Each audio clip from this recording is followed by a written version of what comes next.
मेरा नाम रजनीश खट्टर है और मैं सीनियर ग्रुप डायरेक्टर हूँ इन्फॉर्मा मार्केट्स में। और वर्ल्ड ऑफ कंक्रीट का इवेंट जो हम लोग कंपनी हमारी करती है, ये एक बहुत ही महत्वपूर्ण इवेंट है पूरे देश के लिए, और खासकर जो वेस्टर्न रीजन है इंडिया का, जिसमें जहाँ पे कंस्ट्रक्शन एक्टिविटीज़ का हब है।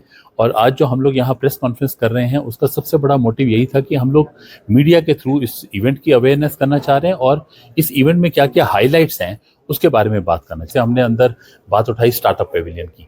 ये एक बहुत ही इम्पॉर्टेंट स्टेप है हमारे लिए, बल्कि इंडस्ट्री के लिए, क्योंकि स्टार्टअप्स जो अभी इनिशियल स्टेजेस पे होते हैं, जिनके पास फंड्स नहीं होते, वो इस तरह के प्लेटफॉर्म्स को ढूंढते हैं जहाँ पे उनकी आवाज़ को सुना जाए, और जो उनके आइडियाज़ हैं उनको कोई सुनने वाला, और उसके ऊपर अगर आइडियाज़ अच्छे हैं, मतलब अगर कमर्शलाइज होने के लायक हैं, तो कोई उन्हें फंडिंग भी दे सके। तो हमने सिर्फ स्टार्टअप्स का पेविलियन ही नहीं बनाया, जिसमें 25 स्टार्टअप्स आ रहे हैं, और government of Gujarat has come on board as a partner. और वो अपने एक उनका प्रोग्राम होता है आई हब के नाम से, तो वो अपने 15 स्टार्टअप्स गुजरात से अलग से लेके आ रही है।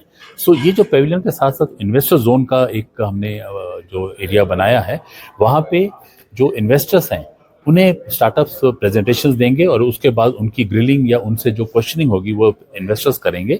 हम लोग ऐसे गवर्नमेंट ऑर्गेनाइजेशंस को लेके आए हैं जो IAS के कोर्स बनाती है, तो जैसे ब्यूरो ऑफ इंडियन स्टैंडर्ड है BIS, और उनके साथ एक NCB है, national council for building materials, वो हमारे साथ जुड़े हैं, और वो 2 घंटे का प्रोग्राम कर रहे हैं, जिसके अंदर आने वाले समय में क्या कोड IS 46 का में क्या चेंजेस होने जा रहे हैं, जो कि इंडस्ट्री के लिए एक रेवोल्यूशन का काम करेंगे, क्रांति का काम करेंगे। तो उसके बारे में 2 घंटे की उनकी वर्कशॉप। मी मनोज देशमुख आहे.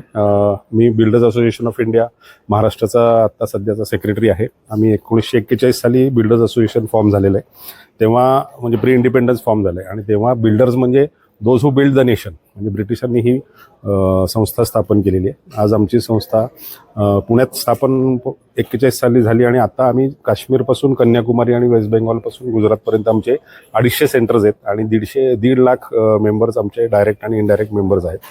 आता आमच्याकडे रिअल इस्टेट डेव्हलपर्स आणि कन्स्ट्रक्शनमधले सगळेजण आम्ही मेंबर्स आहोत.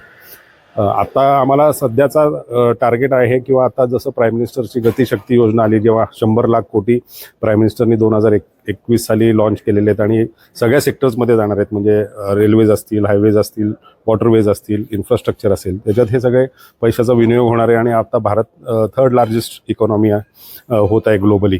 त्यामुळे कन्स्ट्रक्शनसाठी हा खूप मोठा अपॉर्च्युनिटी आहे.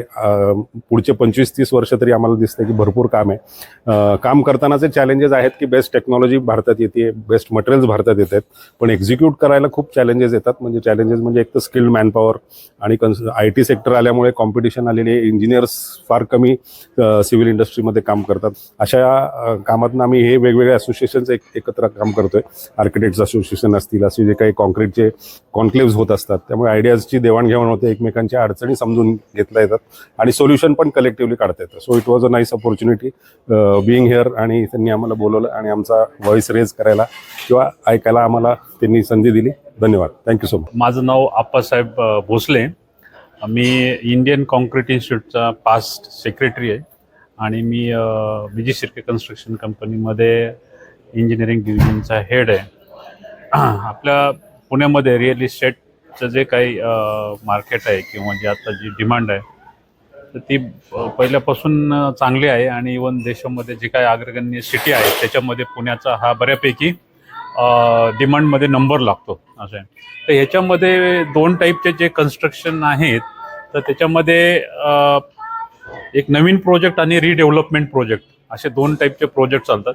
तर रिडेव्हलपमेंटमध्ये पुण्यामध्ये आता बऱ्यापैकी ह्याला सेक्टरला डिमांड आहे. त्याच्यामध्ये जास्तीत जास्त कन्स्ट्रक्शनचे जे स्पीड आहे ते वाढवण्यासाठी मेकॅनायझेशन जे आहे कन्स्ट्रक्शनचं, त्याची खूप गरज आहे.